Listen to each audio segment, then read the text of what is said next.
Programme सवाल में आपको खुशामदीद। इस्लामाबाद से मैं हूं आपका मेज़बान सरदार वलीद मुख्तार।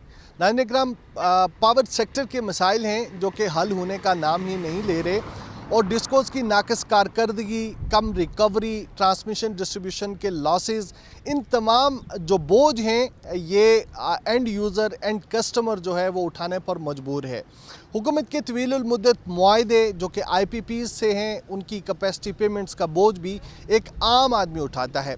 लोड शेडिंग और बिजली के भारी बिलों से तंग आकर जब आवाम ने सोलर की तरफ रुख किया तो हुकूमत की जानिब से भी आशीर्वाद दी गई। कहा गया कि ज़्यादा से ज़्यादा आवाम जो है वो सोलर पैनल मंगवाएं, अपनी बिजली ख़ुद पैदा करें और जो इस्तेमाल से ज़ायद की बिजली है वो नेशनल ग्रिड को बेच दें। उसका निर्ख मुकर्रर किया गया तकरीबन 26 रुपये, जो कि हुकूमत एक आम आदमी से उसकी इजाफी बिजली ख़रीदती थी। नेट मीटरिंग पॉलिसी का निज़ाम था जिससे यूनिटों का तबादला भी मुमकिन था और साथ ही साथ इजाफी यूनिट्स जो हैं वो ख़रीद लिए जाते थे। लेकिन वफाकी हुकूमत की जानिब से ये फ़ैसला किया गया कि चूँकि आवाम की एक बड़ी तादाद नेशनल ग्रिड को खैराबाद कह के जा रही है तो सोलर के हवाले से पॉलिसी को रिवाइज़ किया जाए। नेपरा की जानिब से ये मंजूरी दी जा चुकी है जिसमें नेट मीटरिंग का निज़ाम यकसर ख़त्म कर दिया गया है। नेट बिलिंग मुतारिफ़ करवाई गई है जिसमें सारिफिन से ख़रीदी जाने वाली बिजली के जो पे बैक रेट्स हैं वो इंतहाई कम रखे गए हैं। मुआहदों की मुद्दत को भी कम कर दिया गया है। ये तमाम सूरत हाल पावर सेक्टर के हवाले से कि हमारे यहाँ तवीलुल मुद्दत पॉलिसीज़ क्यों नहीं बन सकती जब दुनिया जो है वो क्लीन एनर्जी, ग्रीन एनर्जी की जानिब मुंतकिल हो रही है, तो हम सोलर सेक्टर की हौसला शिकनी पर क्यों मजबूर हैं। इस तमाम सूरत हाल पर बात करने के लिए आज हम पार्लियामेंट हाउस में मौजूद हैं। आवाम के मुंतखब नुमाइंदों से ये जानने की कोशिश करेंगे कि इस पॉलिसी के क्या असरात होंगे। आवाम ने बेचारी ने तो अपना जो है वो इस अपनी वो पेट काट के जिसको कहते हैं उन्होंने अपना सोलर लगाया। फिर देखिए ट्रस्ट होता है गवर्नमेंट का।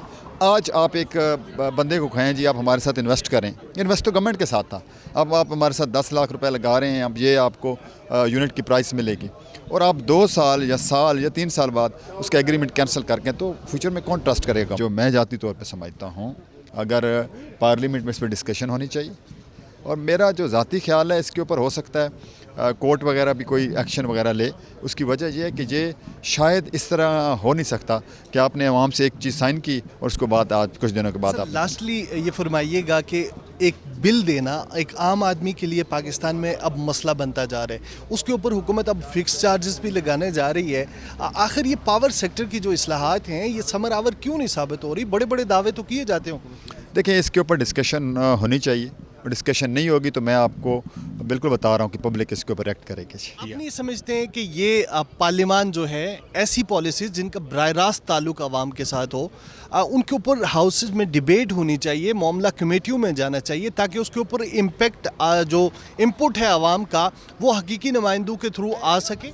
ये इंशाअल्लाह ताला पार्लियामान के अंदर हम अपोजिशन जो है इंशाअल्लाह आवाज़ बुलंद करेंगे और आवाम की जो हकीकी मसाइल हैं उनकी भरपूर अंदाज में नुमाइंदगी करेंगे। जी कि जो अखराजात है उसमें मज़ीद इजाफा कर रहे हैं। ये कोई IPPs का तो समझ आता था कि आप महंगी बिजली प्रोड्यूस कर रहे हैं, ये तो आवाम खुद अपने सोर्सेज से सोलर के पैनल्स ख़रीदे, उसके बाद सोलर की एनर्जी इस्तेमाल करने के लिए कोशिश करे, उस तरफ आ रही है लोग आवाम तेज़ी से कि अपने ख़र्चों को कम कर सके, तो मज़ीद ये बोझ नामुनासिब है। जो नई पॉलिसी सोलर नेट मीटरिंग की आई है इससे 4,64,000 ऐसे लोग हैं जो कि बराह रास्त मुतासर होंगे और जो नया कॉन्ट्रैक्ट है उसकी मुद्दत में भी कमी कर दी गई है। आप समझते नहीं हैं कि ऐसी पॉलिसीज़ जिसका बराह रास्त आवाम से ताल्लुक़ हो उनको हाउस में आना चाहिए, उनके ऊपर डिबेट होनी चाहिए, इनपुट लिया जाना चाहिए? बिल्कुल आना चाहिए और ये इतनी ज़्यादती है। अब छोटी सी मिसाल दे देता हूँ, साहिवाल पावर प्लांट कह लें या और तेल से बिजली बनाने वाले पावर प्लांट या कारखाने, उनसे बिजली ख़रीदेंगे 24 रुपये की, 25 रुपये की, 30 रुपये की, 35 रुपये की, कईयों से 40 रुपये की भी। और गरीब बंदा जो मजदूरी दिहाड़ी लगाता है रेडी लगाता है उसने अगर सोलर पैनल घर पे लगाया हुआ है उससे 10 रुपए की, ये फ़र्क है जी। बात यह है कि हम एज अ हुकूमत कोशिश तो यही करते हैं कि हम इस 25 करोड़ आवाम के लिए रिलीफ के लिए जो है वो काम करें, लेकिन अगर पॉलिसी में कोई चेंज आया है तो that could be due to the government को उसमें लगा होगा कि कोई चेंजेस लाने हैं। लेकिन मैं एज अ हुकूमत, एज अ नुमाइंदा ऑफ हुकूमत, यही हमारी ख्वाहिश भी है और यही कोशिश भी है कि 25 करोड़ आवाम के रिलीफ की जब भी बात हो और उनके लिए जो कोशिश हो वो हमारे लिए सबसे जो है वो प्रायोरिटाइज होनी चाहिए। अगर ये कोई चीज़ आई है और अगर इसमें कोई अमेंडमेंट की रिक्वायरमेंट है जो कि आवाम को रिलीफ नहीं दिया तो इस पर दोबारा ज़ेर गौर इसको लाए। अपनी समझती हैं कि इस तरह की पॉलिसी जिसका बराह रास्त ताल्लुक जो है वो अब कंज्यूमर पे है, उसके लिए ऐवान में बहस होनी चाहिए, उसके बाद उस मामला कमेटी में जाना चाहिए।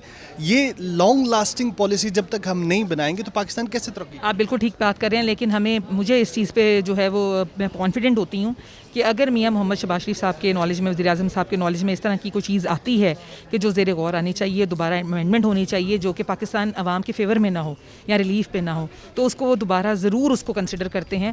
एंड आई होप कि अगर मैंने भी इसको पढ़ा नहीं, आई विल चेक इट, कि अगर इस तरह की कोई चीज़ है तो ऑब्वियसली हम भी रिक्वेस्ट करेंगे कि दोबारा इसमें जो अमेंडमेंट्स लेकर आई जाए। पाकिस्तान पीपल्स पार्टी है वो इसके ऊपर क्या स्टांस लेगी? क्या इसके ऊपर हमको प्रोटेस्ट देखेंगे या फिर हुकूमत के आप अहम इत्तादी हैं, मजबूर किया जाएगा कि ये पॉलिसी वापस लीजिए? देखिए, आज भी कॉलिंग अटेंशन इस पर है और कल जो है सेनेटर शहरी रहमान ने जो क्लाइमेट चेंज पे भी उनकी आई थिंक चेयर भी कर रही हैं कमेटी को, उन्होंने भी इस पे जो है वो बात की है।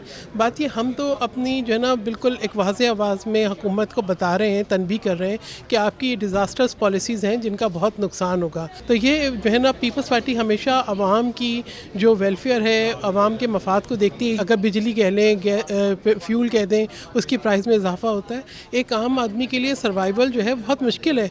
तो उसके बाद जिस किस्म के फिगर्स ये पेश करते हैं कि इनकी तरक्की हो रही है, वो सिर्फ इनके किताबचों में शामिल रह जाते हैं, आवाम को उसका बराह रास्त कोई फ़ायदा नहीं होता। इस्माइला राना साहब हमारे साथ मौजूद हैं, इनसे जानते हैं। ये फरमाइएगा, सोलर की जो नेट मीटरिंग पॉलिसी आई है इसके ऊपर आज आपके इत्तेहादी भी नाराज़ नज़र आ रहे हैं और तकरीबन 4,64,000 सोलर सारिफीन हैं, उनकी ग्रीवियंसेस भी बहुत ज़्यादा हैं। क्या कहेंगी, हुकूमत ने यकसर जो है वो पॉलिसी तब्दील की है नेट मीटरिंग की?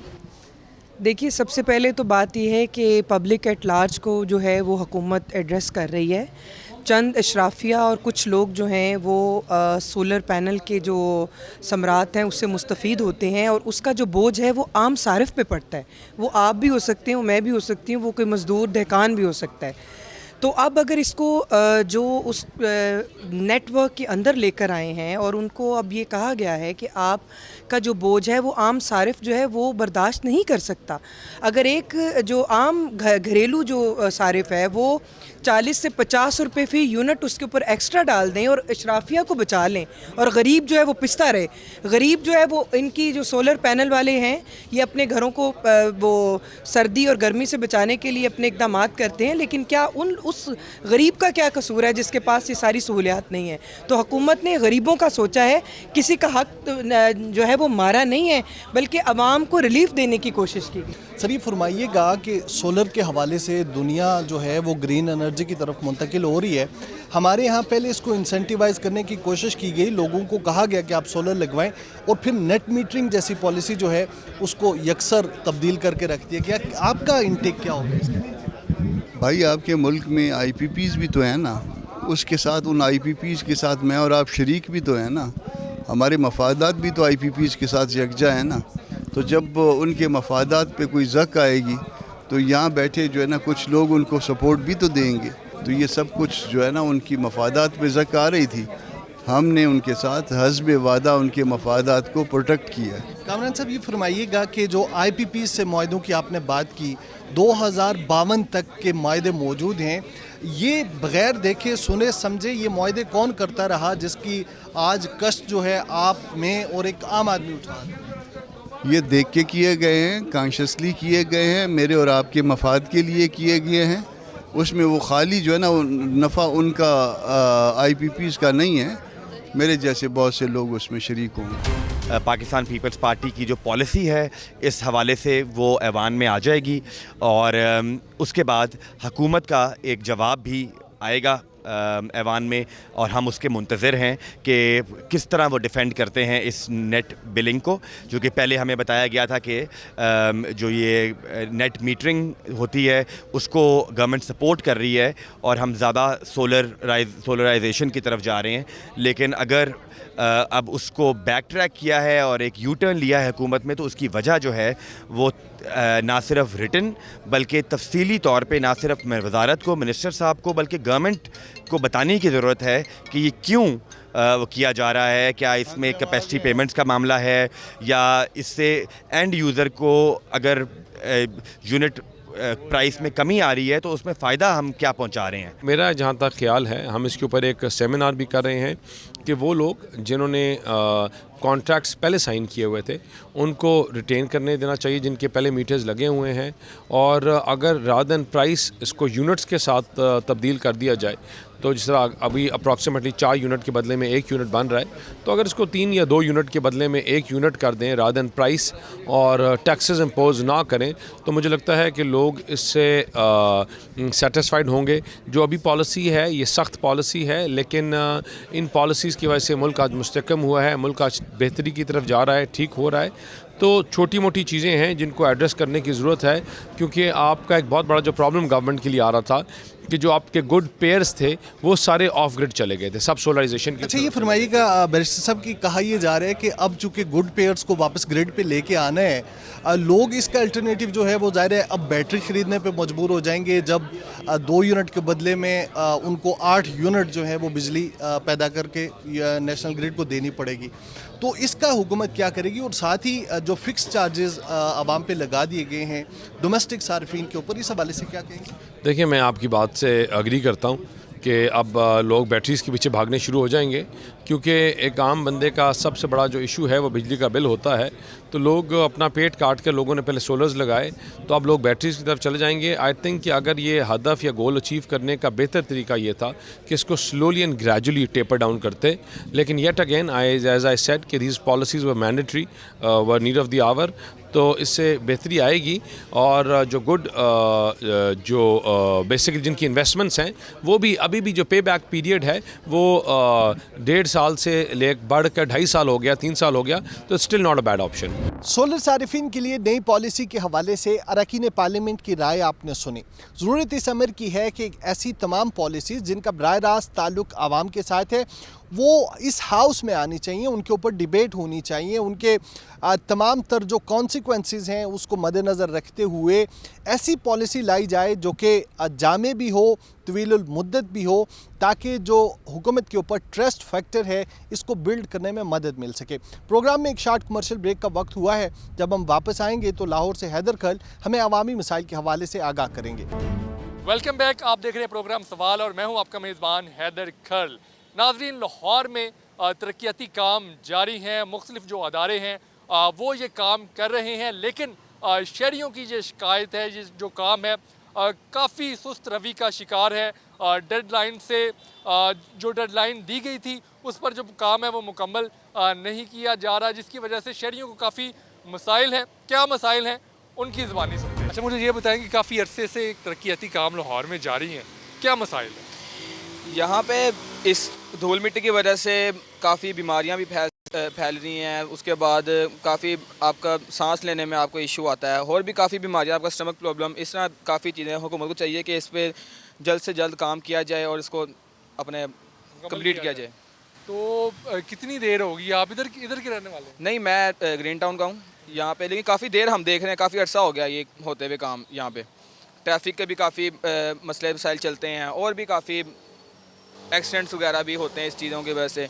तो इसलिए हुकूमत चाहिए कि जल्द से जल्द इसको मुकम्मल किया जाए। जी, मुख्तलिफ अदारे काम कर रहे हैं यहाँ पर भी, और तरक्याती काम जारी हैं। तो अच्छा नहीं है जब तरक्याती काम हो जाएंगे? बहुत अच्छा है, बहुत अच्छा कर रहे हैं हुकूमत हमारी, काफ़ी अच्छा इसको एक नया तरीके से सब कुछ कवर अप कर रही है, काफ़ी अच्छा काम। लेकिन इसके हम मिसाइल भी काफ़ी हो रहे हैं, अब काम रुका हुआ है सारा, काफ़ी अर्से हम देख रहे हैं काफ़ी काम रुका हुआ है।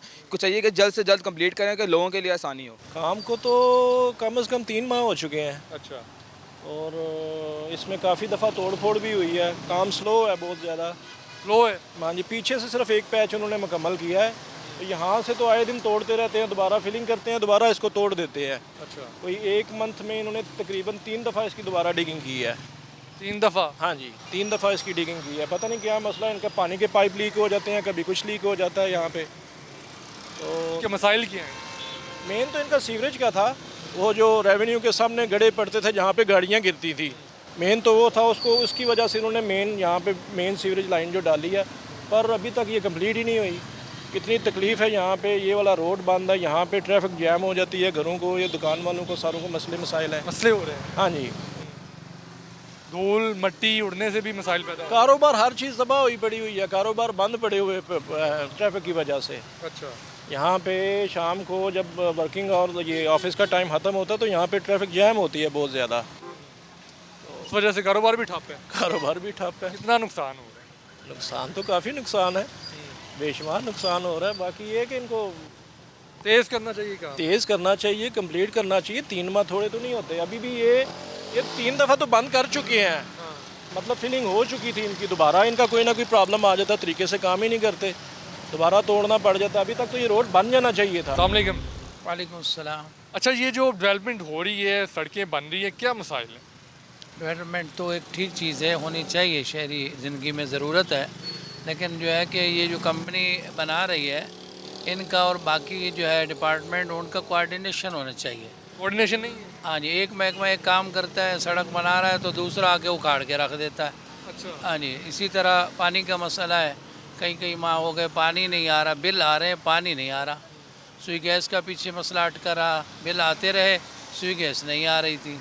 इसी तरह जो है बहुत लंबा टाइम ले गए।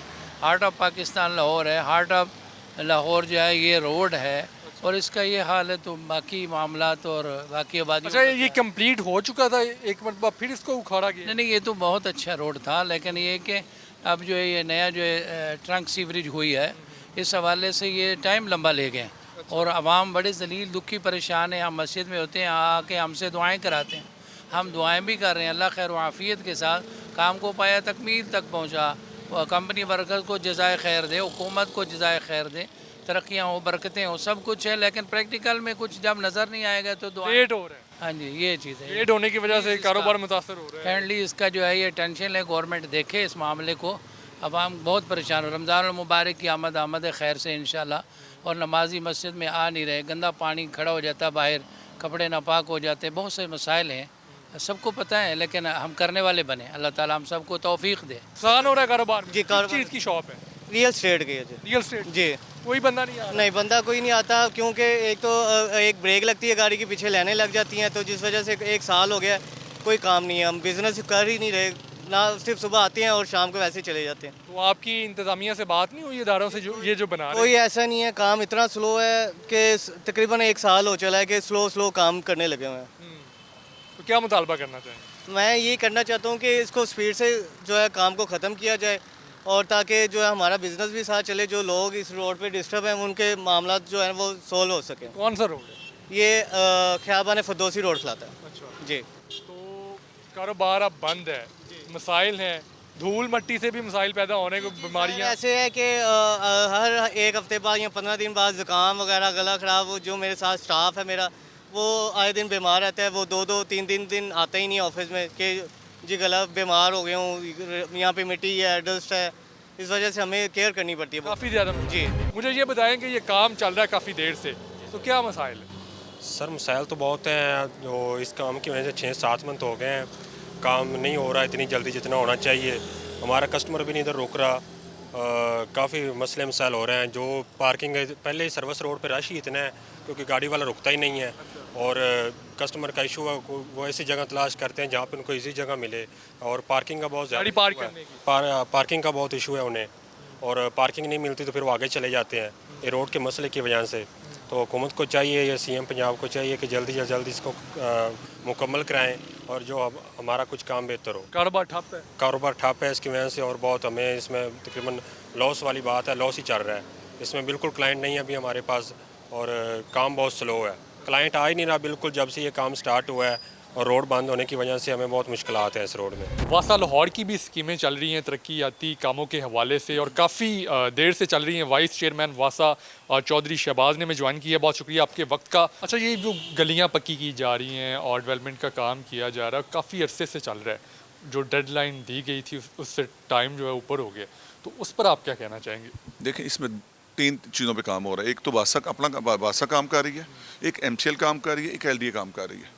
वासा जो गलियाँ थी, वासा का मैंने पहले आपको बताया पैकेज जो फेज़ 1 था वो मुकम्मल हो चुका है। फेज़ 2 में काम शुरू है। मैं ये नहीं कहता 100% मुकम्मल हो गया फेज़ 2 में, उस पर काम जारी है और मेरा ख्याल है कोशिश हमारी होगी कि मानसून से पहले वो जो फेज़ 2 है उस पर काम मुकम्मल किया। उसके अलावा सरदार याद साहब के हल्के में तकरीबन सीवरेज वार्ड से लेकर जो गाँव जो रिंग अब सारे जो देहाती एरिया हैं, जो पहली दफ़ा पाकिस्तान में हुआ है कि देहाती एरिया में भी काम हो रहा है, जिसमें सीवरेज वार्ड सप्लाई वो तमाम काम जो है वो हो रहे हैं। उसमें वासा कुछ एरिया में वासा सीवरेज डालता है, वार्ड्स पे डालता है, और गलियाँ जो है टेकअप MCL कर रही है और कुछ गलियाँ टेकअप LDA कर रही है। 100% जो सारी गलियाँ वो वासा खुद नहीं ला रहा। जैसे आपका फरदौसी रोड होगा, आपको याद होगा कि हमने कहा था कि दिसंबर में सीवरेज, अब वो काम मुकम्मल हो चुका है सीवरेज का, वहाँ पर हमने LDA का हैंड ओवर कर दिया है, अब LDA रोड मुकम्मल करेगा।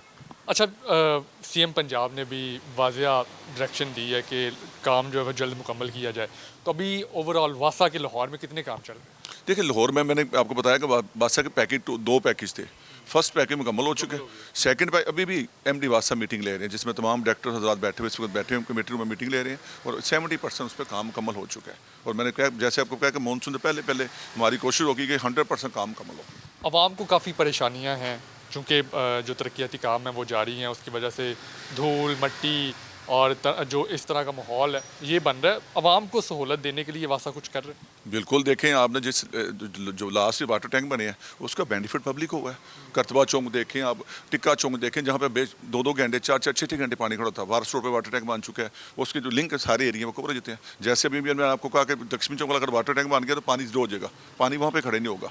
और ये रेलवे स्टेशन पर आप जाकर देखें, रावी रोड पर देखें हैं, आप ताईपुरा में देखें कि वाटर टैंक बन चुके हैं। उसका फ़ायदा ये हुआ कि जब बारिश हुई, लास्ट ईयर बारिशें हुई हैं, तो सारे हमारे जो वाटर टैंक थे ऑपरेशनल थे। मैं आपके जो साथ साथ 2-3 चीज़ें जो मनसूबे हम अहम करने जा रहे हैं, एक तो टनर बोरिंग का मनसूबा है, टनर बोरिंग का मनसूबा जो एशियन बैंक के फंडिंग से 49 अरब के फंड से वो इसी साल शुरू होगा और लंच अगले 2.5 साल में हम कोशिश करेंगे मुकम्मल। तो क्या फ़ायदा होगा? उससे आपका तकरीबन 40% और के शहर का एरिया जो आपका टेंड हो जाएगा, जिसमें आपका वो शुरू होगा था परिंदा मार्केट लार्ज फाटक से शुरू होगा, उसमें आपका रेलवे रोड अपना सारा आपका लामा इकबाल रोड अटेंड होगा, आपका अपना क्या कहते हैं लक्ष्मी चौक अटेंड होगा, उसके बाद बरकत मार्केट जो अपना करतबा चौक अटेंड होगा, गुलबर्ग जहाँ पे हम खड़े हैं ये सारा एरिया अटेंड होगा, फिर चिबुरजी अटेंड होगा। ये सारा टर्नर बोरिंग होगी, उसमें जो टर्नर बोरिंग के जरिए सारा लगा। उसके अलावा 2 मनसूबे हो रहे हैं, एक सर्विस वाटर का और एक वेस्ट वाटर का। सर्विस वाटर का जो मनसूबा था आपको याद होगा 2017 में हमने शुरू किया था प्रोजेक्ट, लेकिन अनफॉर्चुनेटली पिछले 5 साल उस पर काम ना हो सका। दोबारा हमने उसे टेकअप किया हुआ है और अल्लाह का शुक्र कि लैंड का कब्जा भी हम वासा ले चुकी है और कोशिश करेंगे कि वो मनसूबा भी जल्दी से वो भी फंडिंग फॉरन फंडिंग है। उससे ये होगा कि आपको शहर को जैसे सारा मीठा पानी हम जो ज़मीन से निकाल के पानी हम गाड़ियाँ धो रहे हैं, फर्श धो रहे हैं, ये नहीं करेंगे जैसे दुनिया में होता है कि आप पानी बाहर से लेके फिर आपके फिल्टर लगे होंगे, आप साफ़ करके पानी लोगों को देंगे। उससे ये 2-3 चीज़ें होंगी। एक तो आपका ये होगा कि जो पानी का टेबल है ज़मीन से जब पानी नहीं निकालेंगे तो बेहतर होगा। वो 50,000 ट्यूबवेल जो आपके हैं वो फौरी तौर पे हमें उन्हें रुक जाएंगे, जिससे आपकी एनर्जी बेहतर होगी, कमर्शियल में टैरिफ जो देते हैं वो बेहतर होगी। और थर्ड मनसूबा आपका वेस्ट वाटर का, जो सारा शहर के गंदा पानी इस वक्त हम रावी में फेंक रहे हैं, वो पानी हम साफ़ करके रावी में फेंकेंगे, वो भी बाबू साबू और अपना पे काम जारी है। और ये तीनों मनसूबे मेरा ख्याल फ्यूचर लिए अगर हमारे दौरे हुकूमत ये तीनों मनसूबे मुकम्मल करके तो लोग लाहौर की शहरियों का फ़ायदा होगा। बहुत शुक्रिया, आपने गुफ्तगू सुनी। इनका ये कहना है कि वासा जो है वो आवाम की तरक्की के लिए काम कर रहा है और जो मुख्तलिफ मनसूबे हैं वासा के वो अभी शुरू होने जा रहे हैं, जिससे लाहौरियों को काफ़ी फ़ायदा होगा। अपने मेज़बान हैदर खरल को इजाज़त दें। माह रमज़ान आता है तो तमाम ज़रूरी अशिया समेत फल फ्रूट की कीमतें आसमान से बातें करने लग जाती हैं। आइए कराची की मार्केटों में चलते हैं, शहरियों से गुफ्तगू करते हैं और जानते हैं कि वो इस हवाले से अपनी क्या राय रखते हैं। सर, क्या कहेंगे, रमज़ानुल मुबारक आने वाले हैं, 1-2 दिन में रमज़ान आ जाएंगे, तो आपको कैसा लगता है, फ्रूट की कीमतों को आप कैसा देखते हैं? रमज़ान से पहले तो बिल्कुल नॉर्मल होता है, लेकिन रमज़ान में ना ये बढ़ा देते हैं लोग, इतना बढ़ा देते हैं कि गरीब की पहुंच से बहुत दूर हो जाता है। अभी देखो 400-500 रुपये अभी हैं तो रोज़ों में क्या होगा।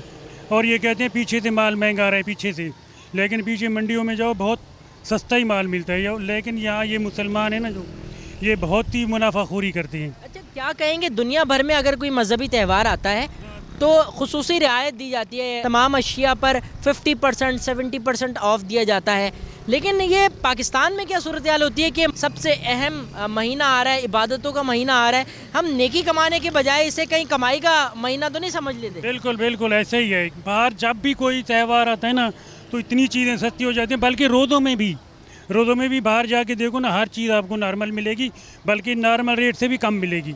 लेकिन ये पाकिस्तान है मेरे भाई, पाकिस्तान में हर चीज़ महंगी हो जाती है। इनका सीज़न है, ये कहते हैं ये हमारा सीज़न आ रहा है, ये नेकियां का सीज़न नहीं है, इनका लूटने का सीज़न आ रहा है। दुनिया में कहीं भी कोई भी इवेंट आता है या कोई भी ऐसा आता है जिसमें लोगों को फैसिलिटी दी जाती है, या हमारे बगल में ही है हिंदुस्तान, वहाँ भी उनका कोई ऐसा प्रोग्राम आता है रमज़ान का भी, यहाँ तक कि हमारे पास ऐसे शवाहिद भी आए हैं कि रमज़ानुल मुबारक के लिए मुसलमानों के लिए वो पैकेज और रिलीफ दिया जाता है, चीज़ें सस्ती की जाती हैं।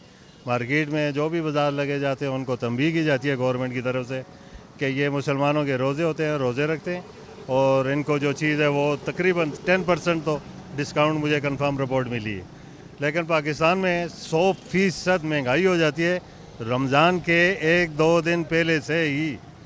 उसकी वजह यह है कि हम पाकिस्तानी मुसलमान हैं और पाक सरज़मीन के हैं, अपने मुल्क के लिए तो हम जाने कुर्बान करने के लिए तैयार हैं, लेकिन हमारा मुल्क में जितने भी अवाम हैं, चाहे वो गवर्नमेंट इदारे हैं, जितने भी हैं, वो कभी भी ज़िंदगी में कभी भी किसी का साथ नहीं देते। अच्छा, आप क्या कहेंगे इससे कबल, अगर आप 2-4 दिन या एक हफ्ते कबल की बात कर लें तो अनार उस वक्त 250 रुपये किलो था, सेब जो थे वो 250-300 रुपये के दरमियान थे, लेकिन इस वक्त 400, 450, 500 रुपये तक के फ़रोख्त किए जा रहे हैं। तो ये रमज़ानुल मुबारक से कबल का असर है जो आपको दिख रहा है मार्केटों में? बस ये हम अपने आप को सच्चा मुसलमान होने का सबूत दे रहे हैं कि हम मुसलमान हैं, चाहे वो ये यहाँ से ही नहीं है कि ये रेडी वाले ही या ठेले वाले या दुकान वाले में अगर मंडी में का भी यही आलम है, क्योंकि ये पीछे से ये एक सिस्टम चल रहा था कि भाई ये इसको महंगा करेंगे, यही एक महीना है कमाने का, वो पूरे साल की कमाई इस महीने में रिकवर कर लेते हैं, बाकी तो वो खर्चा कर लेते हैं, लेकिन जो बचत बनती है असल में वो रमज़ान के महीने के लिए बनती है। आप क्या कहेंगे, ये जो तमाम चीज़ें हो जाती हैं, ज़ख़ीरा अंदोज़ी कर ली जाती है, फ्रूट को छुपा दिया जाता है, फिर उसके बाद जो है वो रमज़ान मुबारक में महंगा करके फ़रोख्त किया जाता है, इससे आवाम को क्या मुश्किलात हो जाती है?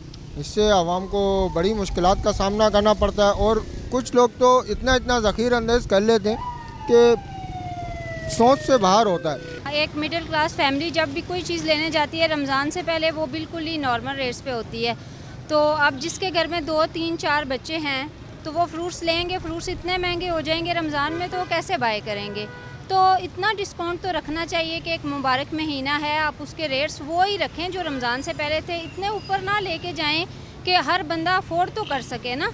तो अभी रमज़ान आया नहीं है लेकिन फ्रूट्स के रेट इतने ज़्यादा हैं, बंदा सोचता है कि एक ही चीज़ बाय करे, इससे ज़्यादा नहीं ले पाता। तो मैं यही कहती हूँ कि जो है ना, रिक्वेस्ट है हम लोगों की कि फ्रूट्स को थोड़ा कम रेट्स में दिया जाए ताकि हर अमीर गरीब हर बंदा जो है ना रमज़ान के लिए फ्रूट ले सके। अच्छा, आज से कोई तकरीबन 10 साल पहले की बात कर लूँ या 5 साल पहले की बात कर लूँ तो दस्तरखान पर कितनी चीज़ें सजाई जाती थी रमज़ानुल मुबारक में? तमाम सूरत हाल को देखते हुए आपको क्या लगता है कि कितनी चीज़ों का डिफरेंस आ चुका है दोनों में? बहुत ज़्यादा 10 साल की बात करते हैं, मेरे ख्याल में 4-5 साल पहले भी ऐसा था कि 3-4 चीज़ें 5 चीज़ें तो हम रखते थे। अब अगर सोचा जाए तो एक चीज़ ही बंदा ले पाता है और सोचता है कि बाकी जो है ना चीज़ें हम मैनेज कर लें, और फ्रूट से 1-2 ही हों तो यही बहुत है। अच्छा, हम जैसे कि आउट ऑफ कंट्री में भी देखा जाता है, मेरी सिस्टर है वहाँ पे, वो बताती हैं गैर मुस्लिम होने के बावजूद वो लोग रमज़ान का इतना एहतराम करते हैं कि हर चीज़ ऑफ पे लगा देते हैं, और हम मुस्लिम होते हुए पाकिस्तान में चीज़ों की प्राइस जो है ना वो डबल लगा देते हैं। तो यही मैं कहना चाहती हूँ कि आप थोड़ा सा इस चीज़ को नोट करें और मेरी रिक्वेस्ट है कि कम करें रेट्स को। अच्छा भाई, आप क्या कहेंगे, मिडिल क्लास तबका भी इससे मुतासिर होता जा रहा है? रमज़ान महंगाई के बुत के नीचे हम पहले से ही दबे हुए होते हैं, फिर उसके बाद रमज़ान में ये और दुगना हो जाता है। एक आम जो मिडिल क्लास का बंदा है उसे कितनी मुश्किलात का सामना करना पड़ता है?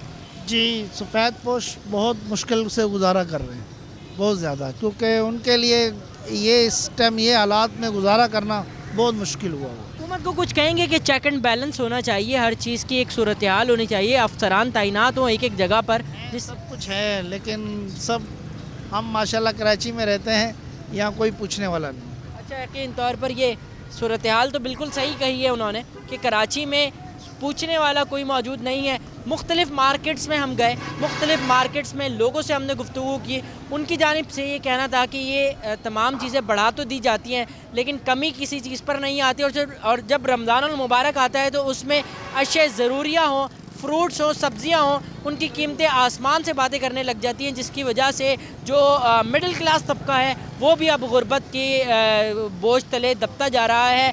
और मुतल्लिका हुक्काम की जानिब से इस पर कोई चेक एंड बैलेंस नहीं है। रमज़ानुल मुबारक जो कि एक मुक़द्दस महीना है, जो नेकियां कमाने का महीना है, उस महीने में अब जो है वो लोगों ने इसे कमाई का महीना समझ लिया है और दीगर जो चीज़ें हैं उनकी कीमतें बढ़ाने के बाद अब जो है वो आवाम का खून निचोड़ा जा रहा है, जिसकी वजह से आवाम की परेशानियाँ बढ़ती जा रही हैं। रमज़ानुल मुबारक को नेकियों का महीना समझा जाता है, हमने इसे कमाई का महीना तो नहीं समझ लिया है। कोई ऐसा बज़ाहिर तो ऐसा ही नज़र आता है, ये मैं ही नहीं कह रहा, बल्कि अगर एक दुकानदार भी ना तो वो भी तो कहीं ख़रीदारी करता है ना, उसे भी महंगाई नज़र आएगी।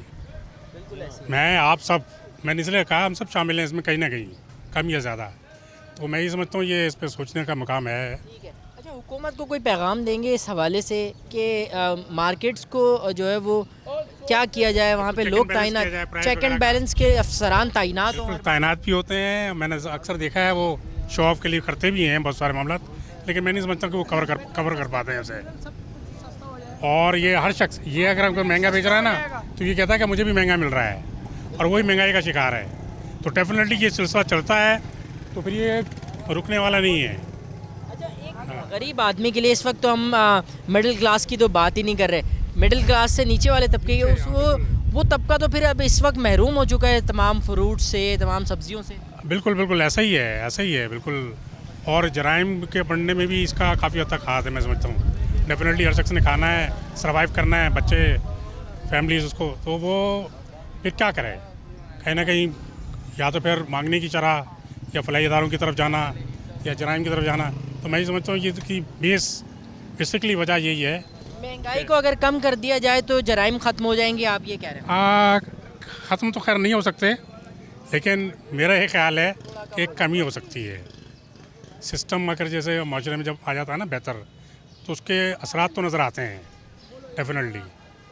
तौर पर ये वजह भी हो सकती है कराची में जराइम बढ़ने की, क्योंकि महंगाई इस कदर हो चुकी है कि मिडिल क्लास जो है वो इस वक्त गुर्बत के फेस में उसको काउंट किया जाता है, गुर्बत में हम उसको देखा जाता है। लेकिन इन तमाम चीज़ों के बावजूद भी जो है वो कराची में कोई चेक एंड बैलेंस नहीं होती है। हुकूमती दावे धरे के धरे रह जाते हैं। मजहबी त्यौहार अगर कोई आता है दुनिया में तो कीमतें खुसूसी तौर पर रियायत दी जा रही होती है, लेकिन कराची में माह मुक़द्दसा के मौके पर तमाम अशिया की कीमतों में इजाफ़ा हो जाता है और उनमें एक फ़्रूट्स भी हैं और फ्रूट्स की सबसे ज़्यादा दस्तरखान पर डिमांड होती है, तो यकीन तौर पर इसकी कीमतें बढ़ाई जाती हैं, जिसकी वजह से जो आम आवाम है वो मुश्किलात से दोचार हो जाती है। नाज़रीन, शहरियों की हमने बात सुनी है, अब हमारे साथ जो कराची में फ़्रूट्स फ़रोख्त करते हैं वो लोग भी मौजूद हैं, उनसे भी गुफ्तगू करेंगे। भाई बताइएगा ज़रा, ये फ़्रूट की कीमतों के हवाले से आवाम कहती है कि बहुत महंगे मिल रहे हैं, आप लोग इस महंगाई की वजह क्या है, आप लोग क्या कहते हैं इस हवाले से? इधर सदर में सस्ता ये है, इतना महंगाई नहीं है।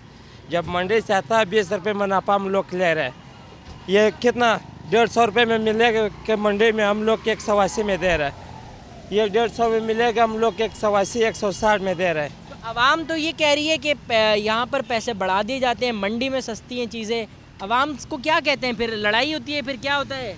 नहीं, लड़ाई क्यों होता, लड़ाई नहीं होता। मंडी में जब इतना का होता है, इतना 20 रुपये मुनाफा हम लोग ले रहे हैं। अच्छा, एक और दुकानदार भी यहाँ पे मौजूद है, उनसे भी गुफ्तगू करेंगे। भाई क्या कहेंगे, ये महंगी चीज़ें क्यों फ़रोख्त की जा रही हैं आप लोगों की जानिब से? नहीं माशाल्लाह, यहाँ पे जो है ना सदर में जो है सस्ता फ्रूट मिल जाएगा। ये खरबूजा जो है ना इधर जो है ना मंडी में 150 का मिल रहा है, इधर 120-100 रुपये में मिल रहा है। बेर जो है ना उधर 150 में मिल रहा है, इधर मंडी में महंगा है, यहाँ पे सस्ता है। यहाँ पे सस्ता दे रहे हैं सदर में माशाल्लाह। आज हर जो है ना ठेले वाला खड़ा हुआ है, ये सब सस्ता दे रहे हैं फ्रूट। ये जो है ना किलो जो है ना 200 रुपये का दर्जन मिल रहा है। स्ट्रॉबेरी जो है ना 300 रुपये का किलो मिल रहा है। अनार कितने का मिल रहा है? अनार 250 रुपये का किलो मिल रहा है। तो ये सस्ता है तुम्हारे? हाँ सस्ता है। कितने का होना चाहिए वैसे? यहाँ से और भी सस्ता हो जाएगा ना, यहाँ पे जो है ना सदर में और भी सस्ता होएगा। यकीन तौर पर इस वक्त ये शायद कैमरे को देखकर इतनी जो है वो चीज़ों को कम करके बता रहे हैं, या ना जाने क्या है सूरत हाल। मंडी में यह है कि मंडी से शहर की मार्केट तक आने का जो ख़र्चा होता है उस तमाम को मिलाकर यहाँ पर जो चीज़ें हैं वो महंगी फ़रोख्त की जाती हैं, और उसके बाद जो आवाम है वो रमज़ानुल मुबारक में इन अशिया को महंगे दामों पर ख़रीदते हैं। इस वक्त आवाम जो है वो शिकवा कर रही है कि चेक एंड बैलेंस नहीं है हुकूमत की जानिब से, जिसकी वजह से ये तमाम सूरत हाल पैदा होती है। अपने मेज़बान सैयद नुमान गुल को प्रोग्राम सवाल से इजाज़त दीजिए। इंशाअल्लाह ज़िंदगी रही सेहत रही तो आपकी खिदमत में फिर हाजिर होंगे। तब तक के लिए अल्लाह निगहबान।